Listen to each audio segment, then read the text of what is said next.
were discussing about kinematics in one dimension in the last lecture. So we will continue from that point onwards today. So let's begin.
Right. So we have looked at the basic definitions in kinematics like position, displacement, velocity, acceleration, and all these things.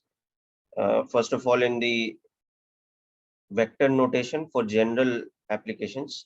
And then we have seen the reduction of this for motion along a straight line, okay, to the scalar notation. So let's take it from that point onwards. So 1D kinematics, which is the short form for one-dimensional or motion along a straight line.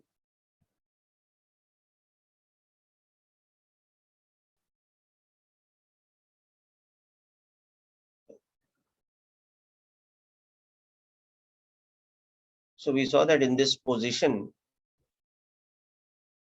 it is described as a coordinate, assuming x-axis is taken along the line of motion.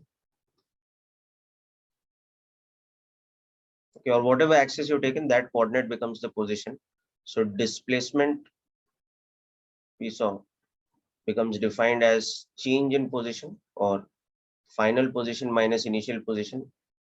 Velocity, instantaneous velocity becomes dx by dt or ds by dt, whereas average velocity becomes displacement upon time or average rate of change of position with respect to time, and acceleration accordingly becomes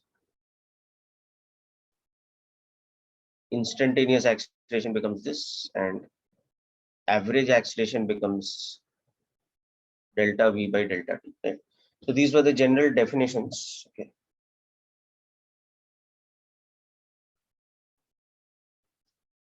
Now specifically, we had also seen that acceleration, which is dv by dt, can also be expressed as second derivative of position or displacement with respect to time, and also can be expressed as v dv by ds or v dv by dx by using the chain rule. So these were the basic aspects about kinematics in one dimension that we discussed in the last lecture, okay, including the reverse of these relations, that we can write displacement. If instantaneous velocity is rate of change of displacement, then displacement becomes integration of velocity with respect to time. Or you can say that displacement in a time t1 to t2 is the definite integration of velocity from t1 to t2. Acceleration is rate of change of velocity. So change in velocity is equal to integration of acceleration with respect to time, or we can say v2 minus v1 is integration of e dt from t1 to t2. So these equations also become important. Okay. Now what we will start with today is the reduction of this in a situation where the acceleration is uniform. And we'll start by deriving the three standard equations of motion which we have studied in 9th class before for uniform acceleration situation. But we will derive those equations from calculus application, or these applications that we've written over here. So anyway, this is just a recap of the last lecture's concepts. So in case of any doubts in this, please let me know. Otherwise, continue forward. Okay. So now we move on to the special case of uniformly accelerated 1D motion.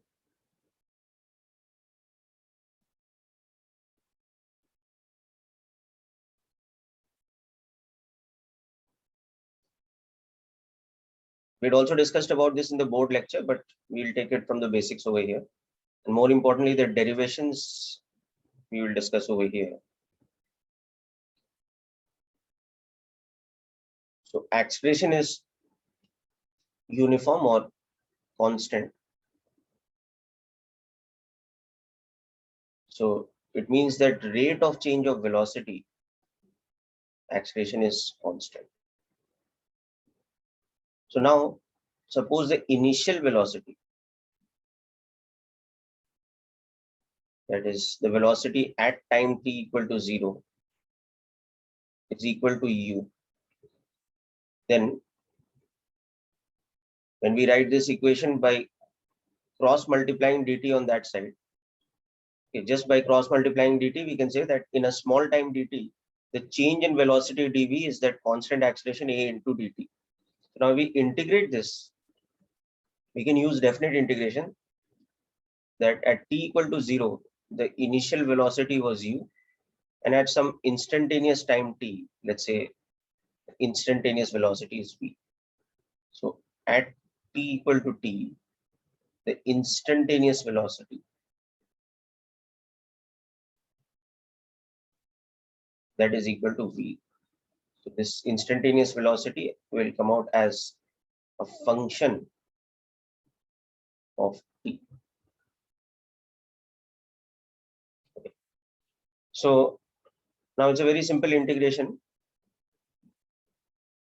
on both sides actually. So what we can do is, first on that side, take the constants a outside. So now as far as integration is concerned, we know integration of dx is x plus c. So if we were to integrate dx from a to b, we'd have x from a to b. So on putting the limits, it would be b minus a. So this is the integration on both the sides actually. Okay. Only the variable of integration is different.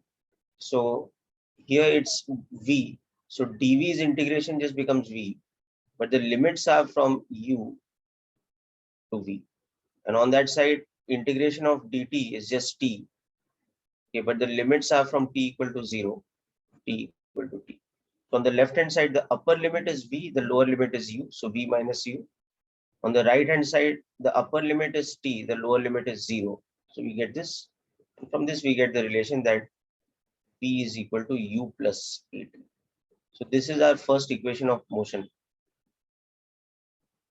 which is giving us instantaneous velocity as a function of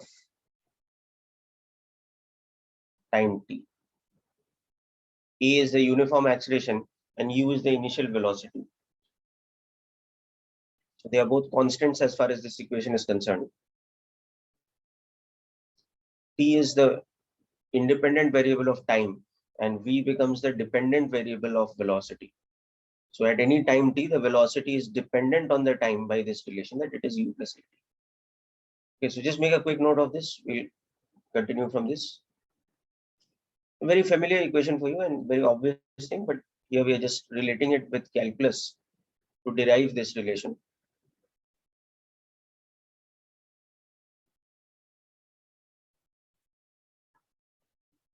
Again, just go through the steps of integration carefully.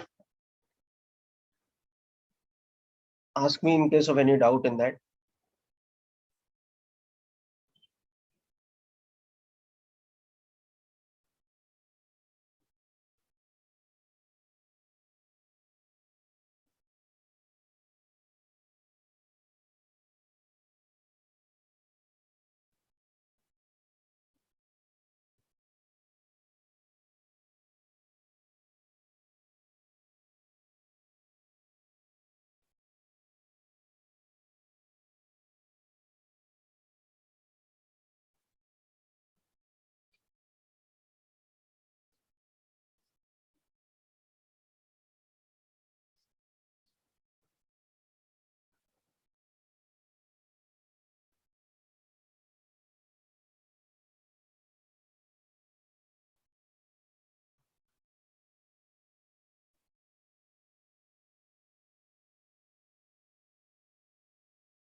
So, so, Yeah, tell me what. so if the t was not equal to 0, you have to integrate it using something else, right? For example, t is equal to 5 seconds to 10 seconds. Like if we did not know the initial velocity at 0, then we could not use this limit now.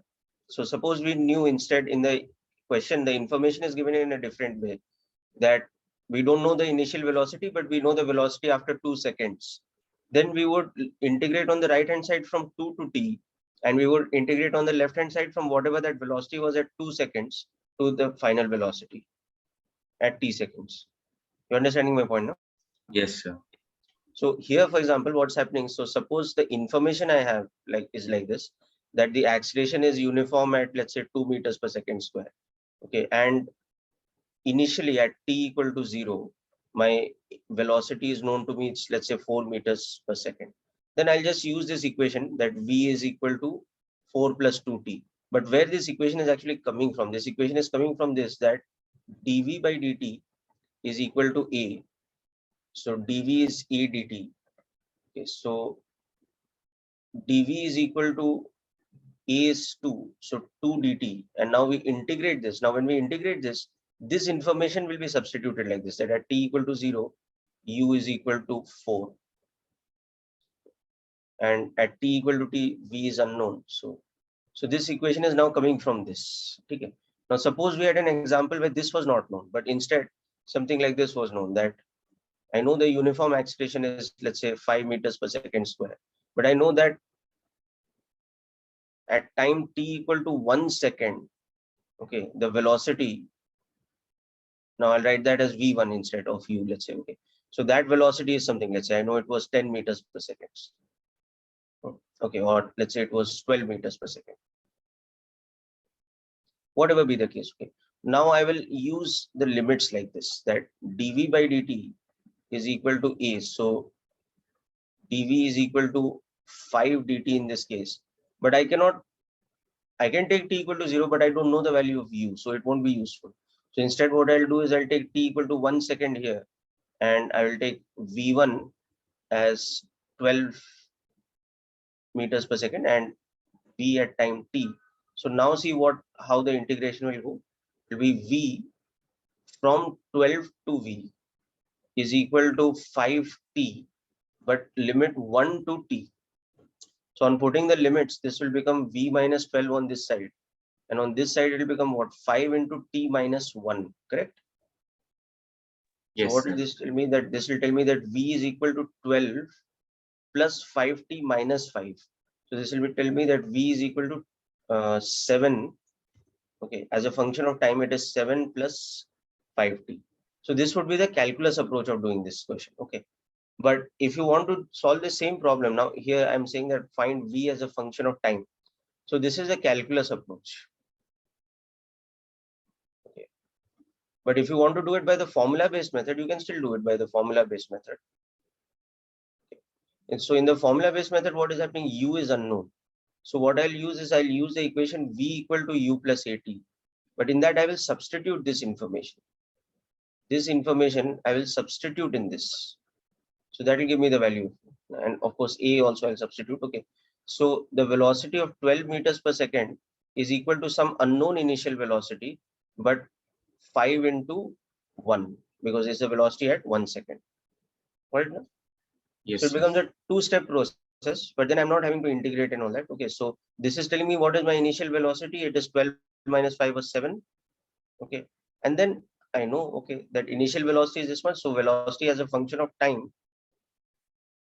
is becoming 7 plus 5t, which is what, I mean, obviously this equation was derived from integration. So it has to give the same thing that we got from integration. Okay, so hope that answers your doubt, beta. Yes, sir. Okay, very good. Okay, you can make a note of this example also. Okay. Both these examples for that matter.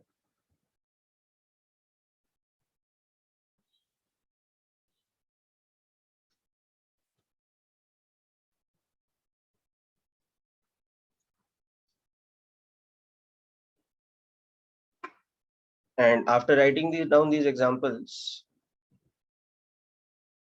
try out this question next. A uniformly accelerated particle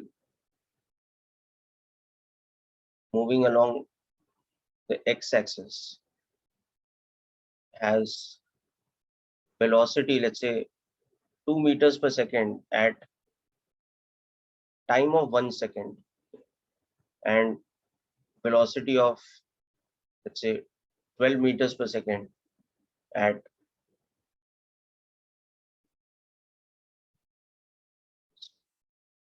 6 seconds. Okay. So find its initial velocity and acceleration and v as a function of time.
Yeah, very good. Anirudh, your answer is correct for acceleration, that is. Okay. So see, here we have the two unknown quantities. So if you're going with a formula-based method, you can just start with the general equation, because we know, while we don't know how much the acceleration is, but we do know that it's a uniform acceleration. So let's say that uniform acceleration is a, okay, and let's say the initial velocity is u, okay. So that is also unknown, okay. So v as a function of time is u plus at. Now substitute this information here. So 2 meters per second is u plus a into 1. That's my first equation, okay. And this information, 12 meters per second is u plus a into 6. That's my second equation, okay. So I can just subtract these two equations. I'll get 10 is equal to 5a. So that will tell me my a is equal to 2 meters per second square. And that will tell me that my u is equal to 2 minus 2 or 1. Oh, sorry, or 0. So it's starting from rest. So velocity as a function of time is just becoming 2t. That's it. Yes, very good, Kirti. That's correct.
So for the major test, only 1D motion is coming.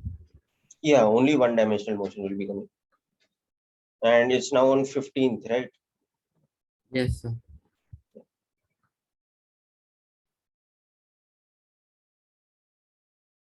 Though actually, once we have to clarify with Janeshwar sir, 15th, it's technically a public holiday. It's an online test, so should not be a problem, but might have to be shifted.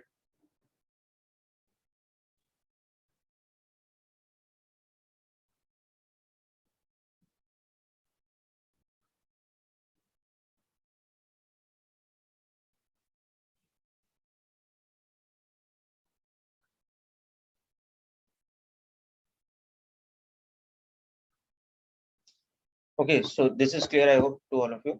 Okay. Now, we'll also look at two situations and the related graphs. Suppose u is 10 meters per second and acceleration is plus 2 meters per second square.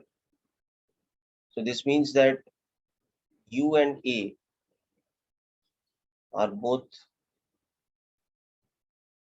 along the positive direction. So v being u plus at, the relationship between velocity and time is such that velocity is a linear graph or a straight line graph which has a positive slope.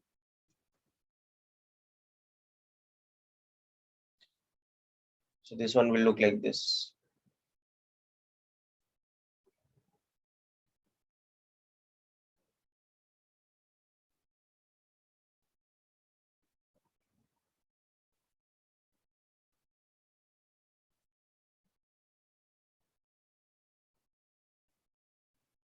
Slope is positive. Okay. Whereas if we have an example which were like this, this would imply that u is along the positive axis,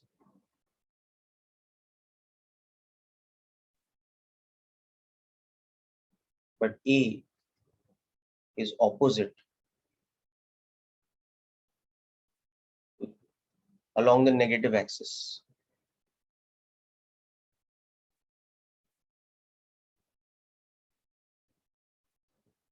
So here our velocity as a function of time would become v is equal to u plus at, but a would come with a negative sign. So this would be a straight line graph with a negative slope. Okay.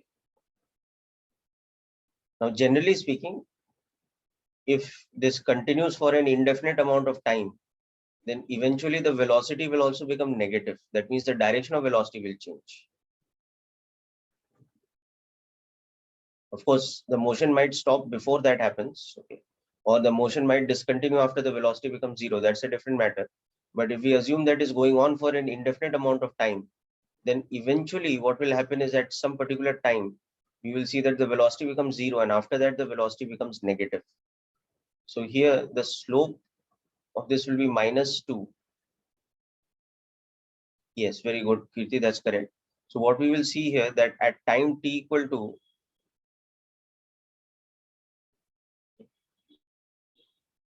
t equal to 10/2 or 5 seconds, v becomes 0. So what happens is that from t equal to 0 to 5 seconds, its deceleration from u equal to 10 to v equal to 0. But after 5 seconds, very interestingly, and after t equal to 5 seconds,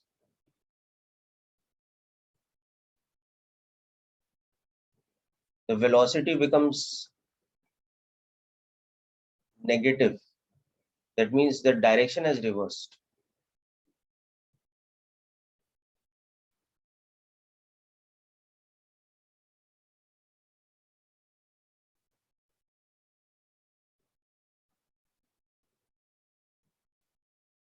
And magnitude of v or speed is increasing again, okay, after 5 seconds. So for example, you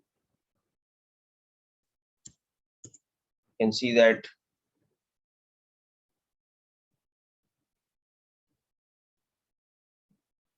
at t equal to 6 seconds, the velocity would have become -2 meters per second. At t equal to 7 seconds, the velocity has become -4 meters per second. So you can see that the speed is increasing, but the direction has become negative. So it's not that when the acceleration is negative, it's out and out a decelerated motion. It's decelerated motion till it stops, but then the direction of velocity reverses. So again, it becomes an accelerated motion. Okay.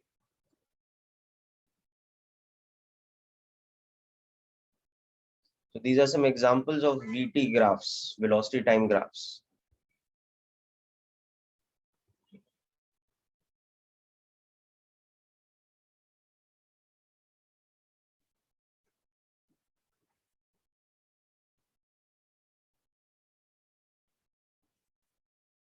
They'll be linear graphs because acceleration is uniform. So they have to have a uniform slope, right? Here you should just write the units, both the axes also.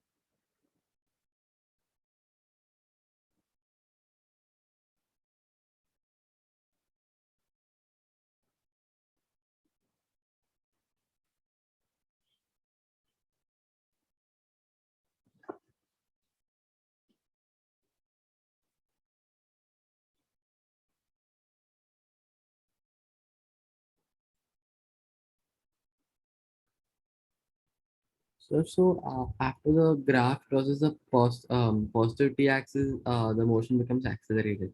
In the second case, Sorry, come again, beta. Second case. after the graph crosses the t x-axis is t, Hmm. motion becomes accelerated, right? Again. Yeah, the motion is again accelerated because the speed is increased. Okay, so v becomes negative, the speed is again increasing. Okay, mod v is increasing this point here. So again, it is an accelerated motion. So, but if we calculate the acceleration according to its definition, it comes out to be negative in that case. So that's what I'm saying. So negative acceleration doesn't necessarily mean that it's a deceleration. You're understanding my point? Negative acceleration is a deceleration when the velocity is positive and the acceleration is negative. They Oh, have to be in opposite direction, na? so when acceleration is negative and velocity is positive, is deceleration. Is deceleration. Whereas if acceleration and velocity are both negative, then it's an acceleration because speed is increasing again. Yes, sir. Okay. Similarly, you can always have a situation where the velocity is negative and acceleration is positive. So that will be with what kind of situation? Again, it will be a deceleration. Yes, sir. Understood the point? No? Yes. So the definition of deceleration is when the speed is decreasing, and the definition of acceleration is when the speed is increasing. So here in 1D motion, the condition for deceleration to happen is that V and A should have opposite sign. It doesn't matter which one is positive and which one is negative. Yes. What? Okay, so that is a general rule you should remember.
Okay, so hope these two graph examples are clear.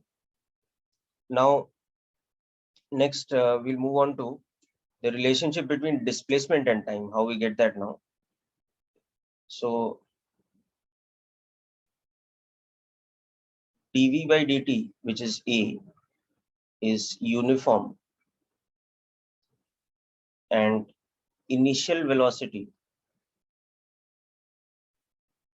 is equal to u at t equal to 0.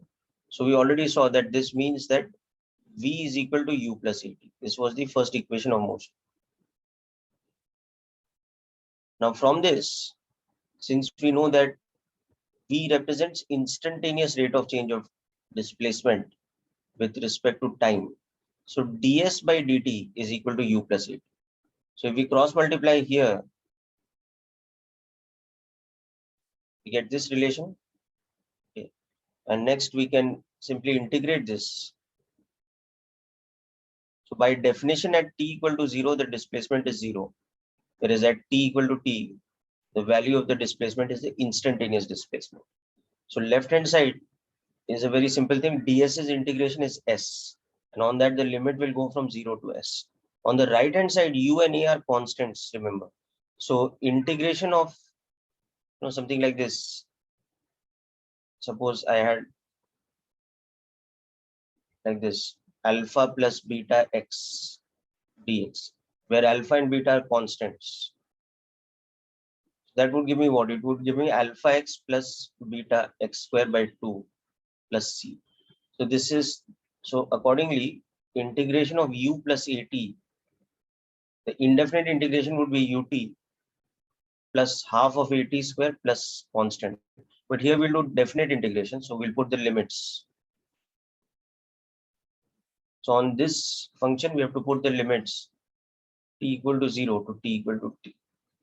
So on putting the limits, here it's this, and here it's, so that gives me the standard second equation of uniformly accelerated motion. The relationship between displacement and time, u and a are constants here. So this is displacement s as function of time.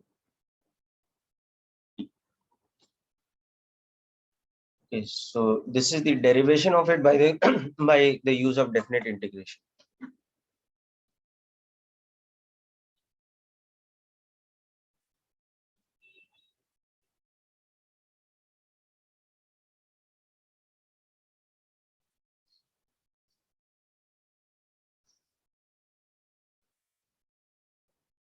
Sir,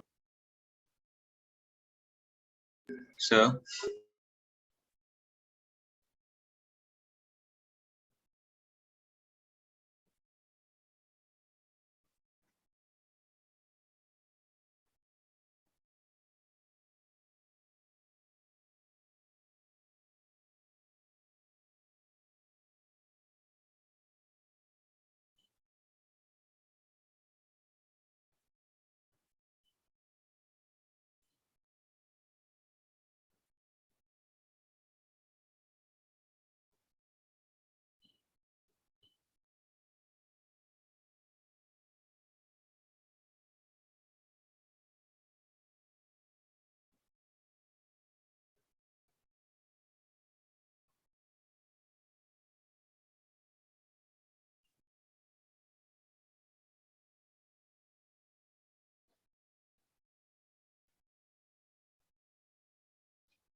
sir.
Preeti, I'm just answering your question.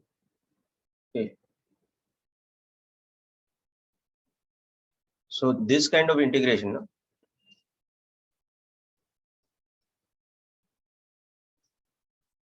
By properties of integration, it is like this, no? So the first one is this, the second one is, hope this is clear now. Yes, sir.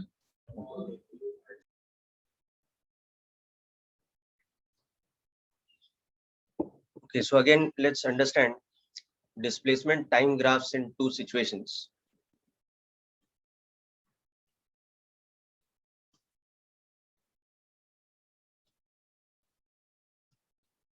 One where the initial velocity and acceleration are both positive and therefore in same direction. So u is, let's say, plus 10 meters per second square, and acceleration is, let's say, plus 2.5 meters per second square. So here our s will become 10t plus 1.25 t square as a function of time. So the relationship between displacement and time on a graph will be a parabolic graph because it's a quadratic function. So s versus t. So when we analyze this, we'll see that this is this sort of a curve. The slope is increasing. You can see it's a parabolic or quadratic graph.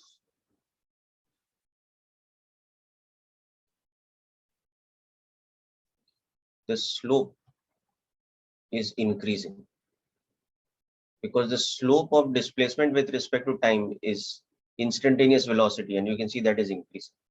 Now, how exactly I know that the graph comes out to be like this, that also I'll explain in a moment. Okay. Just make a note of this example first.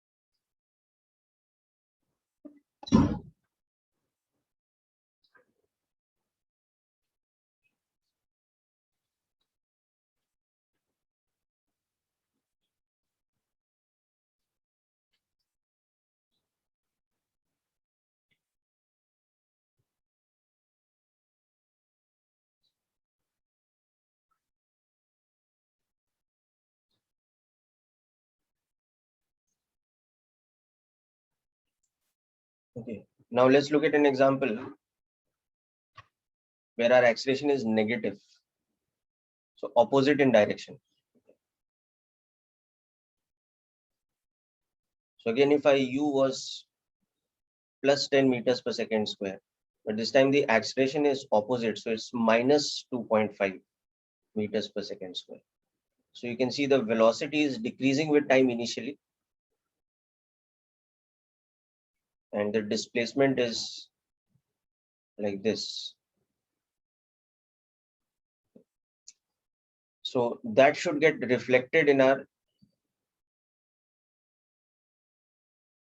displacement versus time graph. Okay.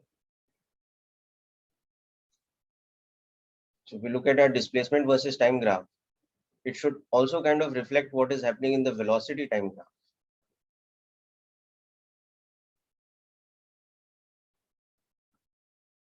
But to analyze the velocity time graph, you could see here that initially it's decelerating till the velocity becomes negative. So when does the velocity become negative? It becomes negative at 4 seconds, you can see. So after 4 seconds, it becomes negative.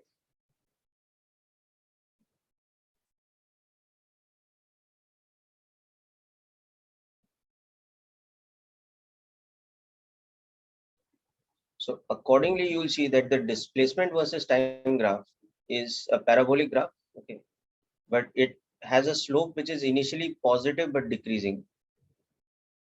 So the slope becomes 0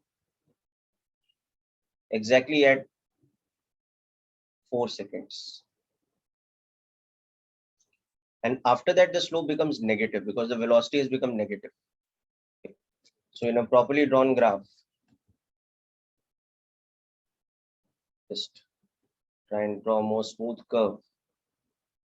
So it will be this type of, downward opening parabola. And if it's going on for indefinite amount of time, the displacement will even become negative after a while. But this thing we know that it will reach the top point of the graph, that is the point where the slope becomes 0, exactly at the time when the velocity becomes 0.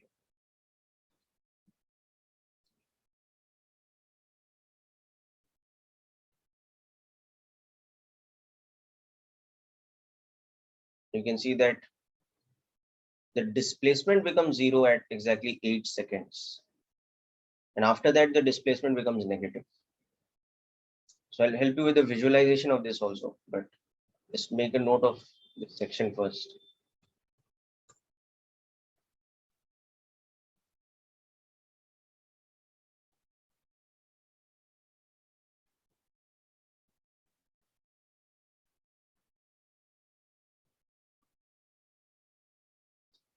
Okay, so in this example, suppose we assume the motion is happening along this axis, the axis of the motion. So it's setting off at t equal to 0 with an initial velocity of 10 meters per second.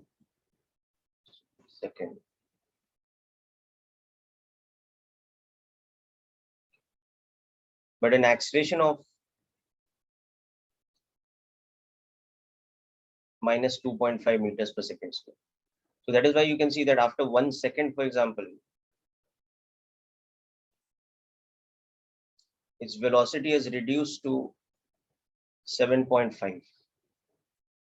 Like that, after 4 seconds, at 4 seconds, its velocity momentarily becomes 0. It continuously has this negative acceleration. And that is why at something like 5 seconds, now it's come back. Its velocity would have become minus 2.5.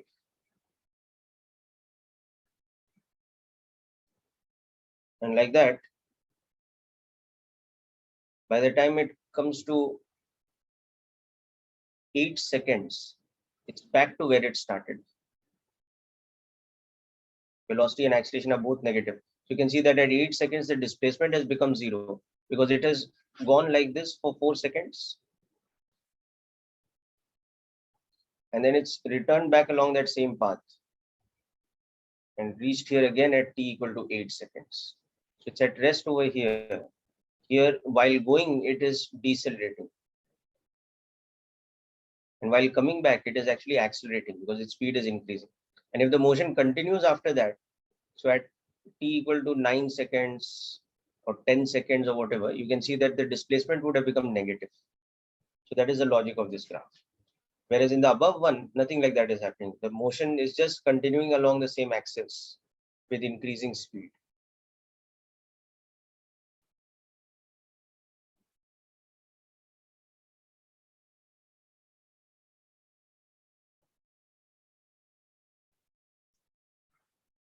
Suppose at t equal to 0,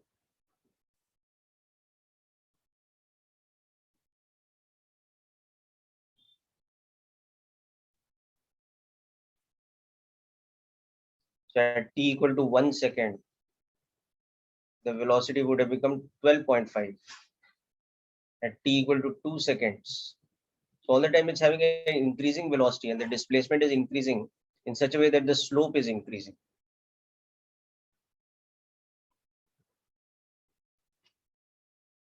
Okay. So in this case, the velocity versus time graph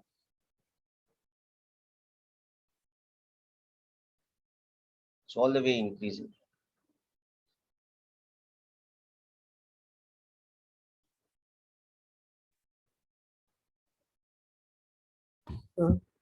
Yes. So in the second case, till 4 seconds, the motion is retarded, and after 4 seconds, again accelerated.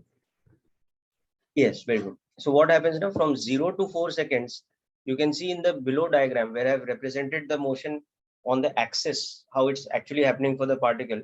So between 0 and 4 seconds, the acceleration and velocity are opposite to each other in direction. So it's a decelerated motion. But at 5 seconds or 6 seconds or afterwards, what is happening? The velocity and acceleration are in the same direction now. This is t equal to 5 seconds, let's say. Okay. So now you can see A and B are in the same direction. This t equal to 8 seconds. Again, A and B are in the same direction. So again, it's an accelerated motion, but in the negative direction. So you can see that in the velocity time graph also, you can see that V is going such that it's a negative quantity which is increasing in magnitude. You can see that in the displacement time graph, the slope is a negative quantity, but the slope keeps getting steeper and steeper. So the magnitude of the slope is increasing. It's a negative quantity. Clear, no? Yes. Okay.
Okay, now let's come to the third equation of motion and how that one is derived. So we have seen that dv by dt is equal to a, and that is uniform in this case. Now dv by dt can always be expressed as dv by ds into ds by dt. This is a general application of chain rule. Okay, and that becomes v into dv by ds, because ds by dt by definition is nothing but the instantaneous velocity. So this is a general relation in kinematics that we've discussed about here. So in this case, v dv by ds is this uniform quantity. So now if we cross multiply and integrate, we'll get the relation between velocity and displacement, that is v and s, instead of the relation between v and t. And that is what the third equation is all about. Okay. So initially, at time t equal to 0, v is u and s is 0, whereas at some instantaneous time t, the velocity is v when the displacement is s. So these are, okay, so we will integrate this side from u to v and this side from 0 to s. So left hand side's integration becomes v square by 2, limits u to v. Right hand side a is a constant, so it just becomes a into s from 0 to s. So v square minus u square by 2 is equal to as. This gives us the relation that v square is equal to u square plus 2as. The so-called third equation of motion, which is the relation between instantaneous velocity v and instantaneous displacement s.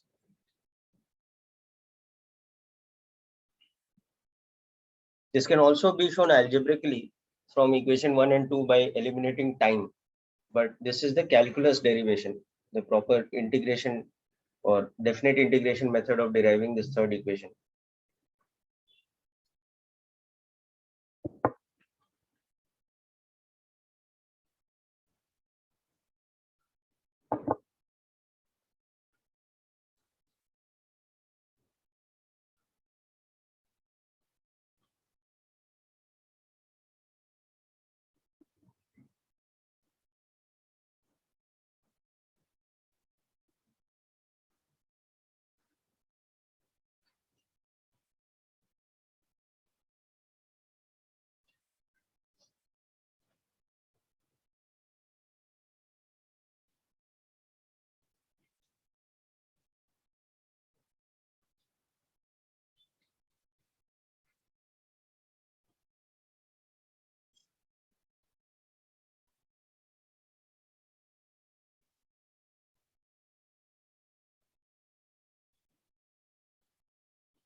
Okay, let's look at some application examples next. Okay.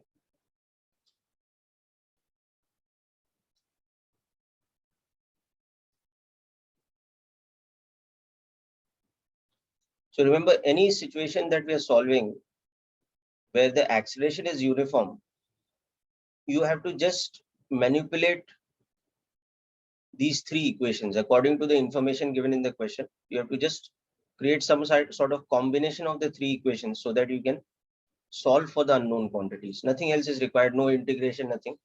Okay. So let's take a situation like this, that a particle in uniformly accelerated 1D motion starts at t equal to 0 with an initial velocity of, let's say, 40 meters per second, and at an instant when its displacement is, let us say, 100 meters, its velocity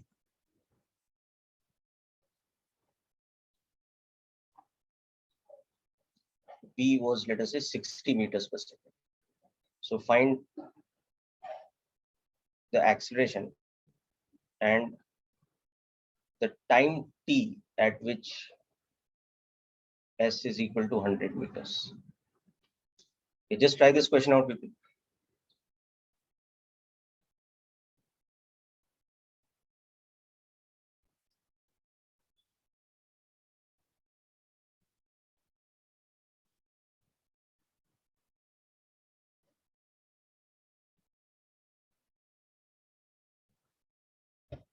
In fact, try these two questions out.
Okay, very good.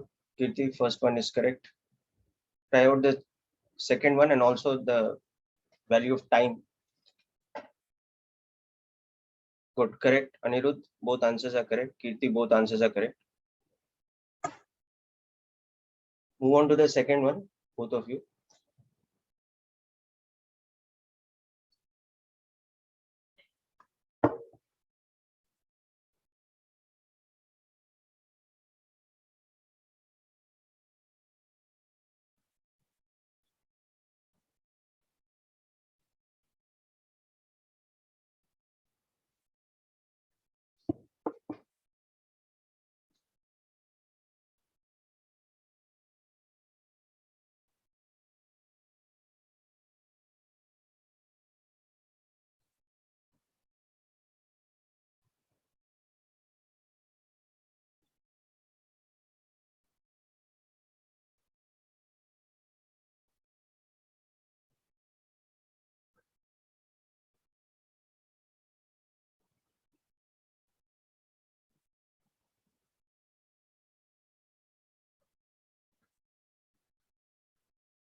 Okay, correct, Anirudh, again for the second one,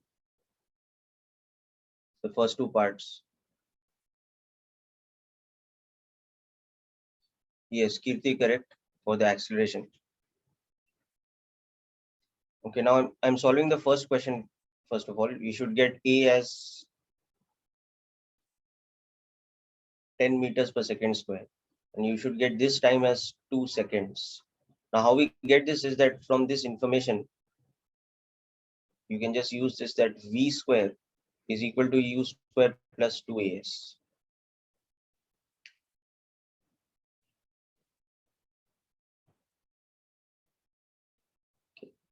So from this, you will get A as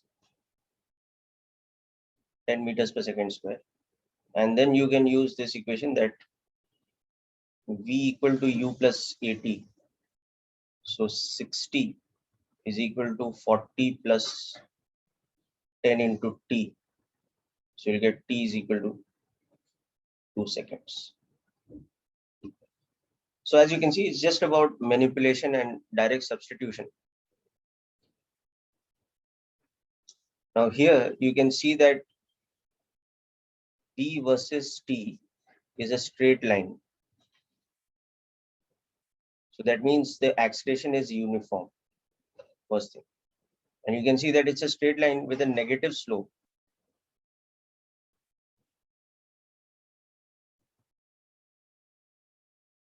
So you can see that acceleration is uniform and negative. So use the relation V is equal to U plus AT. You can see that U is 10 meters per second given. And you can see that V is 0 at T equal to 20 seconds. This information is given in the graph. So use that to find the acceleration. So you'll see that the acceleration comes out to be minus of 0.5 meters per second square. Okay. Then the next two parts you will just get by equation solving, by using the relation V equal to U plus AT and S equal to UT plus half AT square. The third part is where you have to be a little bit careful about the distance traveled.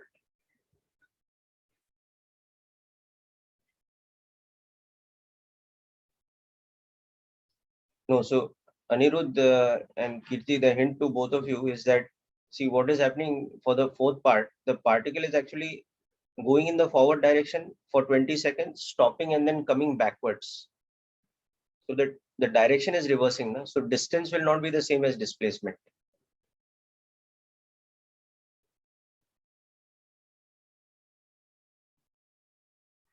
So is 321 meters the answer for the last one?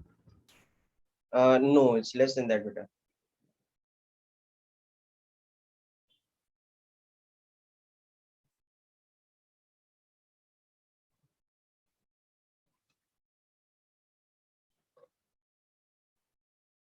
Maybe you made some calculation mistake. Just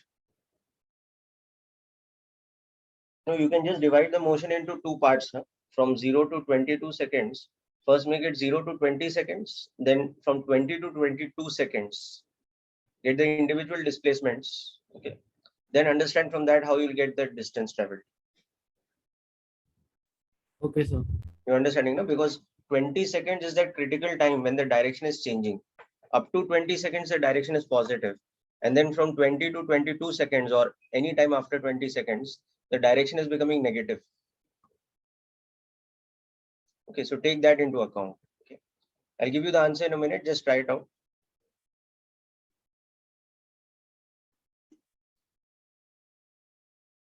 Yes, Kirti, your answers are correct for the second and third part.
Okay, so let's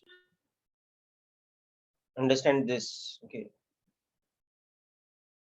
so from this information, you've seen how we got the acceleration. Okay, that 0 is equal to 10 plus e into 20. So we got the acceleration, the first part, as minus 0.5. Okay.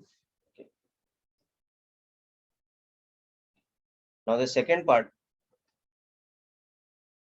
at t equal to 18 seconds, your velocity is becoming 10 plus minus 0.5 into 18.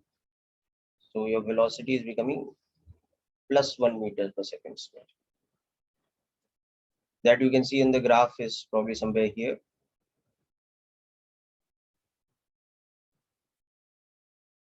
So you can see the velocity is positive, but much less. And similarly, at 22 seconds, you will see that the velocity has become negative. And there's a symmetry.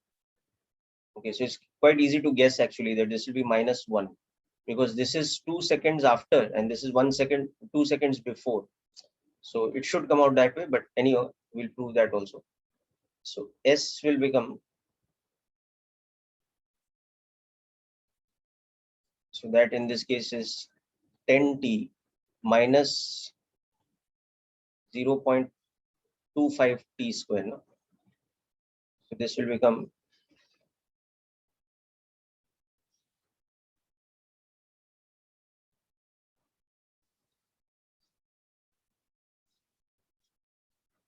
see this becomes 180 minus 81. So S becomes 99 meters. Now the interesting thing is that at t equal to 22 seconds, from the graph itself you can guess that symmetry. But here we'll show it from the equations also.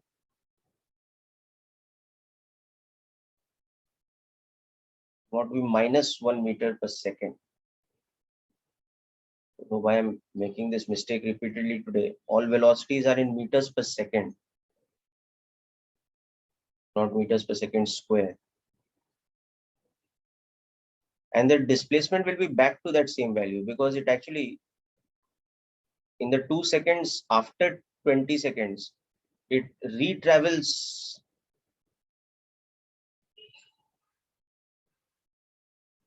It comes backward by that same amount. Okay, so actually, when you do this calculation, you'll be able to justify that is this. Okay, so if you visualize the motion here, you can see what is happening is this, that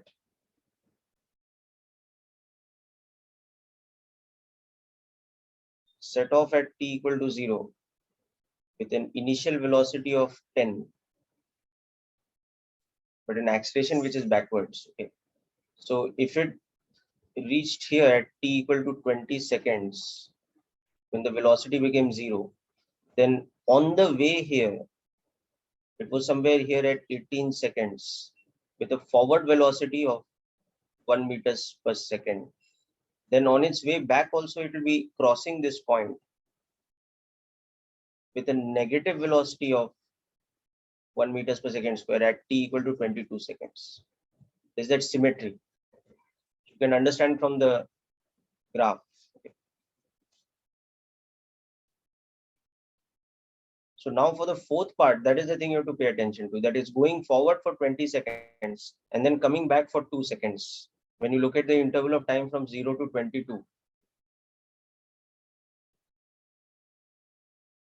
should come out 101 meters. The distance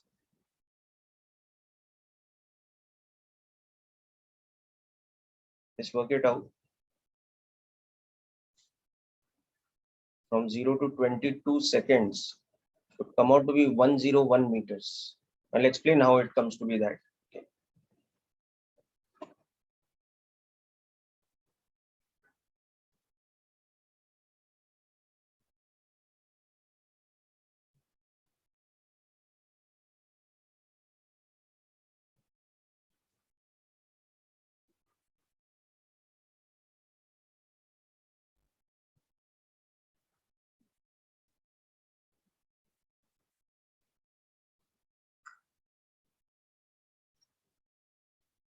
Yes, sir, I got it how it is 101 meters. Got it now, no? Okay. Yes.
Okay, so let me explain in detail how we got this 101 meter. So for that, you have to relate from the velocity time graph. Okay, from the v versus t graph,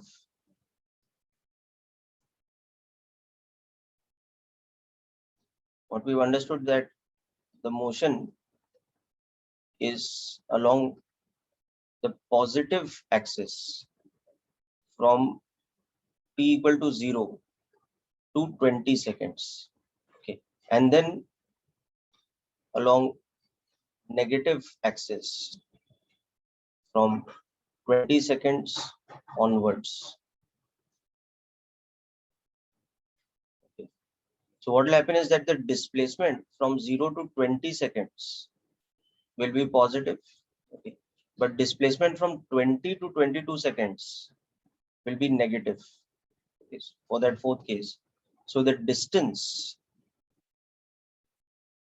when we are calculating from 0 to 22 seconds, we'll have to take displacement from 0 to 20 and then add the magnitude of the displacement from 20 to 22. Okay. Now from the formula, you can see that at t equal to 20 seconds, the displacement is 10 into 20 minus 0.25 into 20 square. So it's 100. So this is my 0 to 20 seconds displacement. And we already saw that at t equal to 22 seconds, we had seen that displacement was 99. No? So this is the displacement from 0 to 22 seconds. So therefore, what about the displacement from 20 to 22? It is 99 minus 100 or minus 1. This is the displacement it's making from 20 to 22 seconds. So use this now. Okay, so this is 100 plus mod of minus 1. The total distance it's traveling in 22 seconds from the start is 100 meters forward and then 2 meters backwards.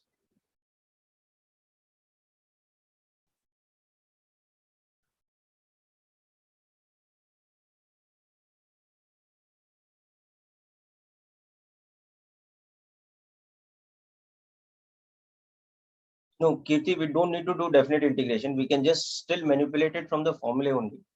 Because as I told you that anytime we have uniform acceleration situation, you already have the equations which have come from definite integration. No? The three equations of motion have come from application of definite integration. So we don't need to apply definite integration again. We'll just use those equations. But yes, when V and A are in opposite direction, we have to be careful about this aspect, that if you're talking about distance, then we have to take into account that given in the given interval of time, is the direction switching or not? If it is switching, then we have to divide the motion into two parts. Okay. an interval when it's traveling forward and then an interval when it's traveling backwards. Separately calculate the displacements in those two intervals and then add their magnitudes. Okay, sir. And I think you had got disconnected, but just go through this section. If you have any doubt, let me know.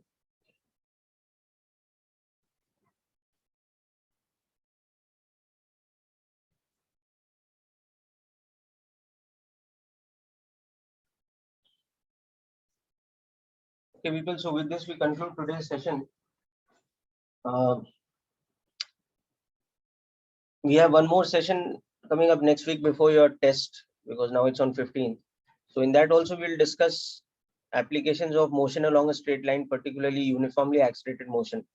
But we will probably also start with the next part, okay, which will not be in your test. Anyhow, so I will send you a list of questions to work out from your module as well as HC Verma from this particular set of concepts that we've learned in these two lectures. Okay, try them out this week so that you're prepared for your test next week. So that's it for today's session, people. Thanks for attending. Wish you all the best. Thank you, sir. Thank you. Thank you, sir.